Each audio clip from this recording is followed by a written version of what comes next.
I'd like to welcome everyone to our back to school night. This is for Block 1 and Block 4 chemistry, and I'm going to share with you a little bit about the things that make our chem class unique and how we do our grading and what types of activities you can expect your children to participate in over the course of the semester. First off, let me apologize for not being here. I am an adjunct at Burlington County Community College, and I teach a chemistry lab, and it's very difficult to find substitutes for chem labs. It seems like everyone's afraid to teach college kids with flames and chemicals. But this brief overview will cover everything that would have been covered if I was standing in front of you.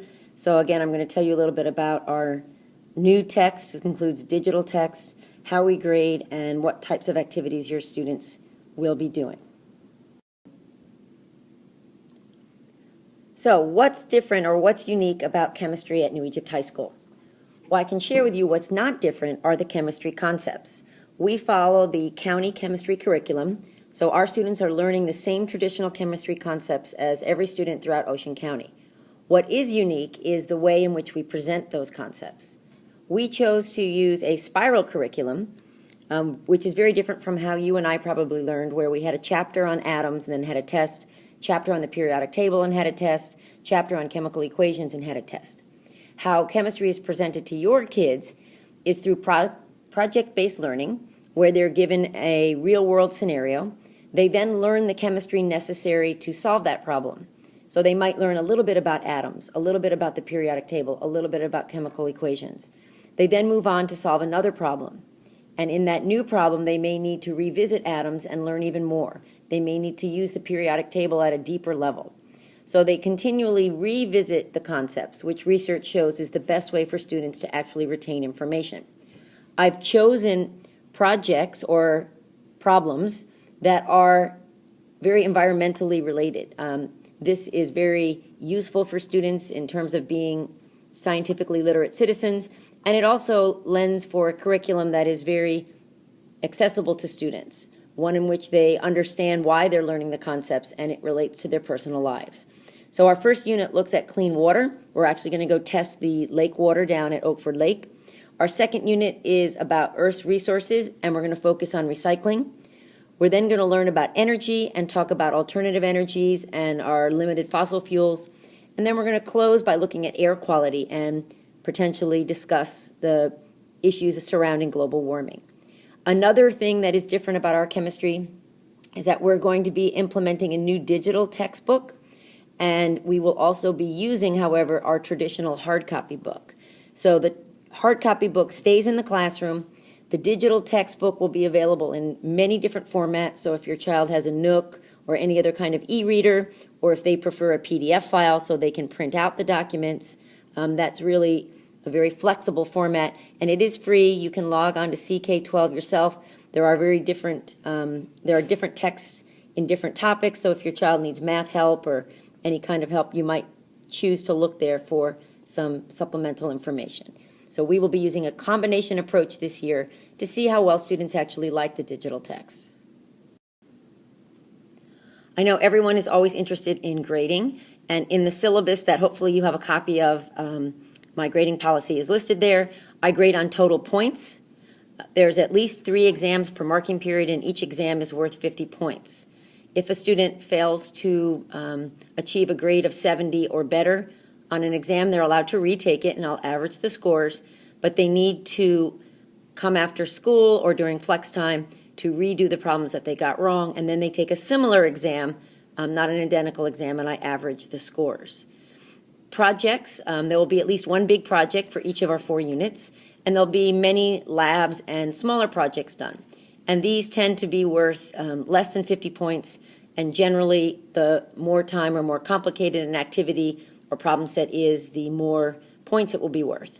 I work very hard to try to make equal points for exams and projects and labs, so that students who don't necessarily test well can still be successful. And remember, we can always retake exams, so that no student here should receive a low grade if they put in some effort.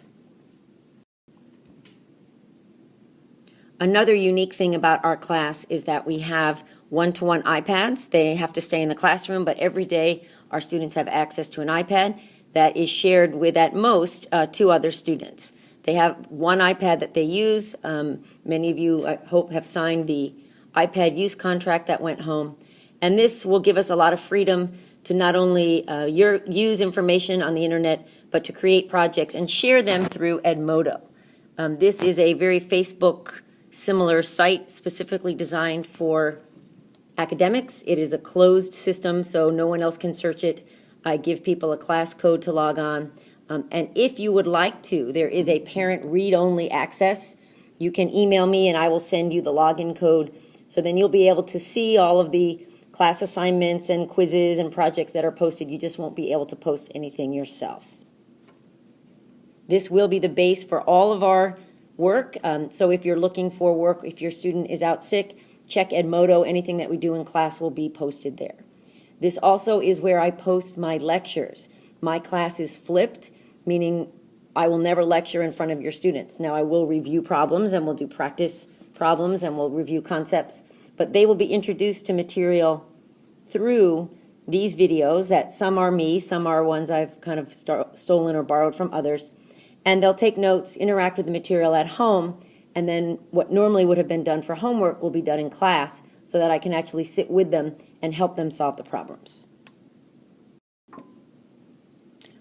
One last thing to share with you that is different in our chemistry class than probably other classes is that we're going to focus on these priority skills.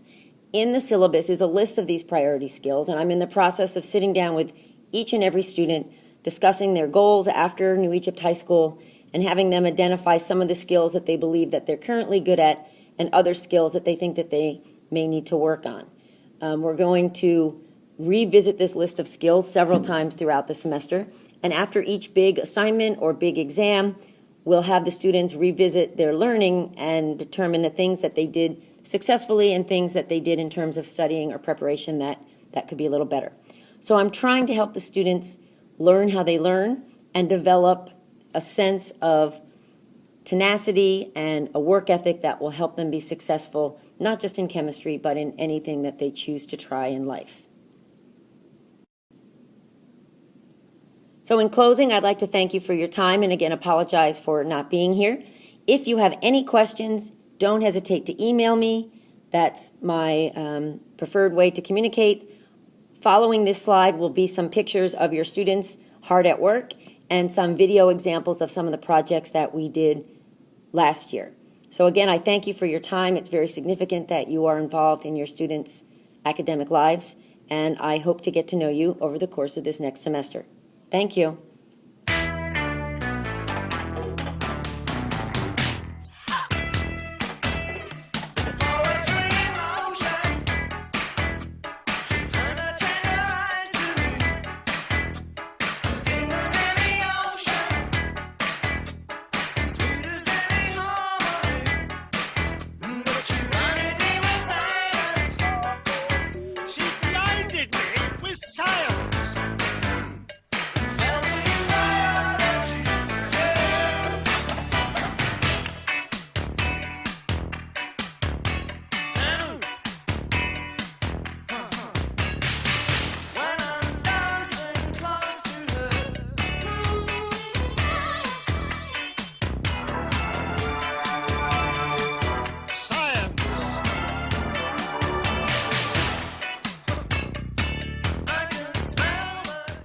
We all stand upon this earth, utilizing what the planet has to offer.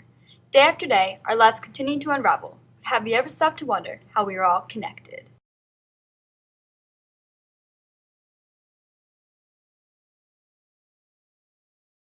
Every day, as individuals across the world, we use energy to accomplish work. Energy provides electricity for cities and towns, as well as powering our vehicles, trains, planes, and rockets. It warms our homes, cooks our food, plays music, and distributes pictures on television. Energy powered by the sun lights up all parts of the world. This energy allows plants to grow. When consumed, the energy is transferred to another living being, and the cycle continues, connecting us even more. Ever have one of those days where everything just goes wrong? Your hair is a mess, you stub your toe, and lose your chapstick? Or another day where everything is in your favor. Someone makes you breakfast, you find a $20 bill in the street, and receive many compliments. Noted by both scientists and philosophers, just as elements, energy also attracts energy. We are simply nothing more than moving masses on Earth. If energy attracts other energies, that means the energy we are giving off, whether positive or negative, will be the energy we attract. This is an explanation of why we have good and bad days. In addition, according to the Big Bang Theory, everything derived from one single point or molecule. As time progressed, it began to expand from one singularity, and is still continuing to expand today. At one time, every particle was one with all particles.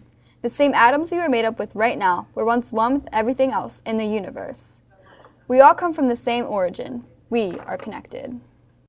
In all, since the creation of the universe, every form of life and feature of the world has been connected, and will continue to be even as time prevails.